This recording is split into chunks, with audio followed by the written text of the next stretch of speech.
Welcome to the Line Change. In this video, we're going to be talking about former Vancouver Canuck Ilya Mikheyev.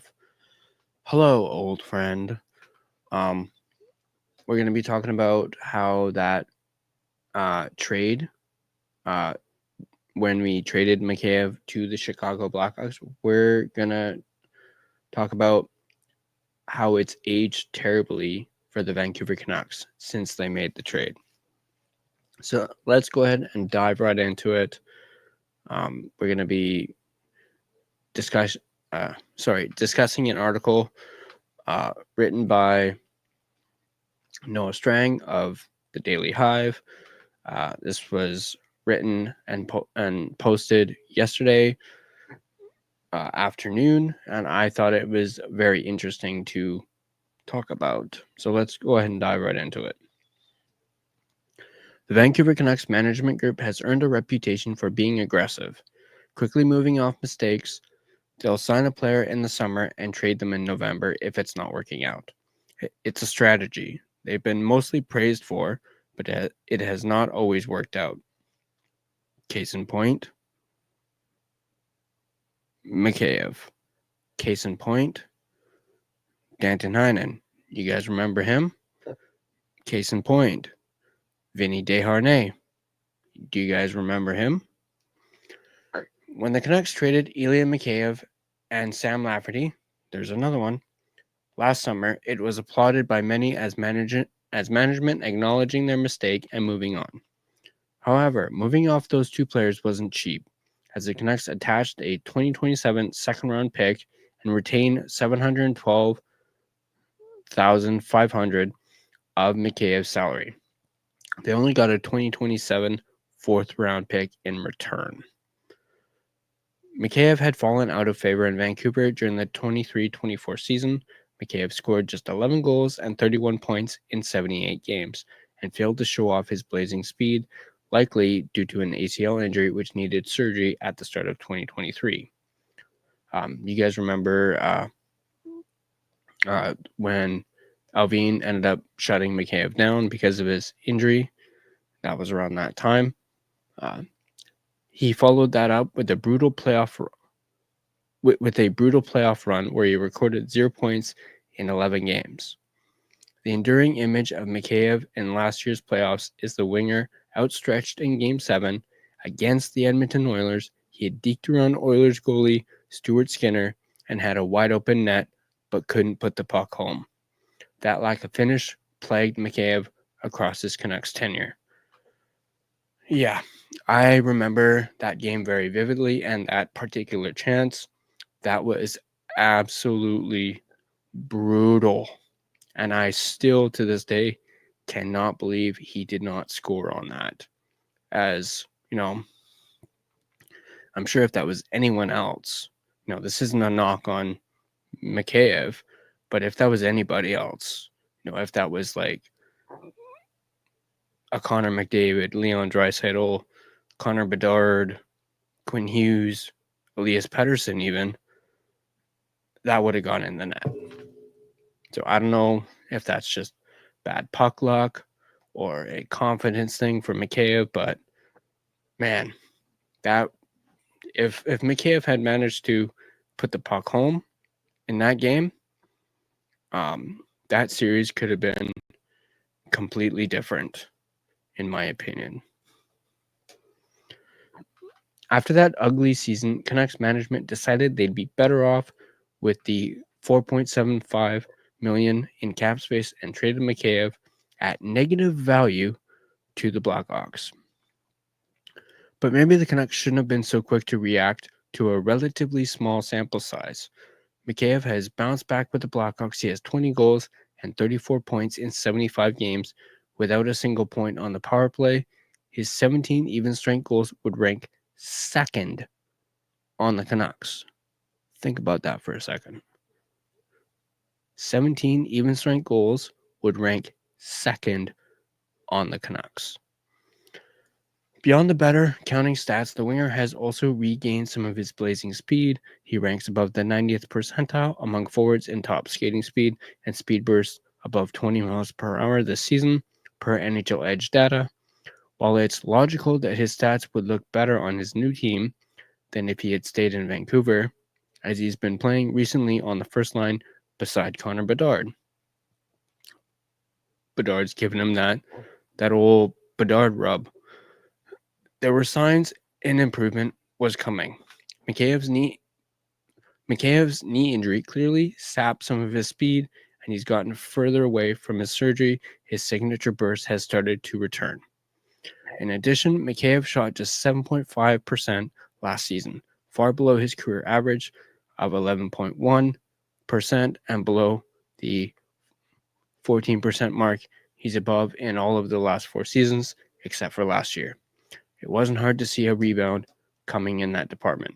Now, this next little bit is intriguing. So I'm going to go ahead and pull it up on the screen. The issue with moving off mistakes aggressively is that you often trade players at their lowest value, which is true. And that's exactly what happened with the Canucks and Mikheyev. It's a lesson management can remember for future deals. So perhaps management has learned their lesson if they've kept tabs on Mikheyev and his production this season. I mean, I can't speak for them, but you would think they would have people watching how Mikheyev is playing, and they would, be able to, inform, Patrick Allvin and Jimmy Rutherford, and like, hey, maybe we made a mistake. But at the same time, this management group, wow, I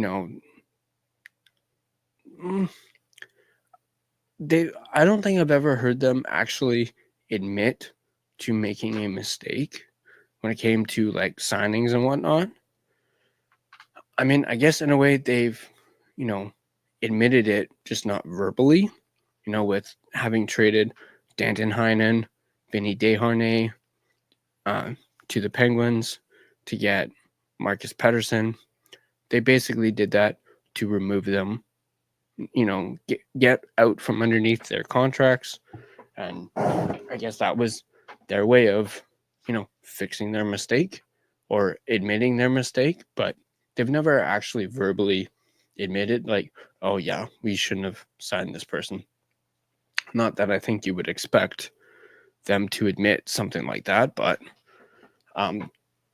this one in particular with Mikheyev, having read this article, having seen the way he's been playing this season, I have to agree with Noah Strang here. I believe, this trade has aged terribly for the Vancouver Canucks.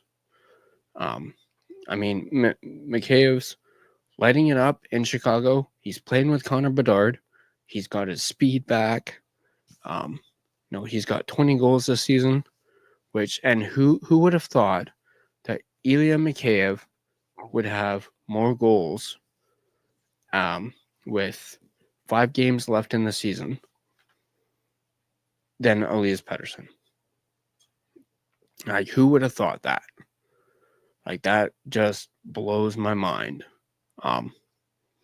So yeah, that's gonna do it for this article. Let's share. For those of you that like your shirts, like coffee mugs, hats, phone cases, we've got our official Line Change podcast merchandise for sale. Right now we are running a opening week sale, which ends on April 13th, which is on Sunday. The sale started on Sunday, so we're running it for a week. It's a opening week / launch sale. So go ahead and check that out. The Line Change podcast.threadless.com. We've got a bunch of different options. We've got options for men, for women, and even the little ones as well. We've got some baby gear as well. As I mentioned, coffee mugs, baseball hats, phone cases, t-shirts, jackets. We even have like what's called a coach's jacket. Yeah, go ahead and get them while supplies last. As I mentioned, the launch/opening week sale ends on Sunday. So you get them while you can, while they're on sale, before they go back to regular price. And yeah.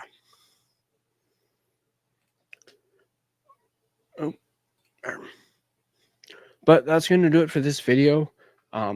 As always, if you like this video, go ahead and hit that like button. Also, let me know in the comment section down below what you guys think of this article. Do you guys think that this Mikheyev trade has aged terribly? Are you as mind blown and shocked as I am that Mikheyev has more goals than Elias Pettersson at this point in the season? So yeah, well, once again, let me know in the comment section down below what you guys think. If you're not already subscribed to the Line Change, what are you waiting for? Go ahead and smash that subscribe button if you'd like to keep up to date on all your Vancouver Canucks and NHL news on this channel. If you connect with us on social media, you can find us on Instagram at The Line Change.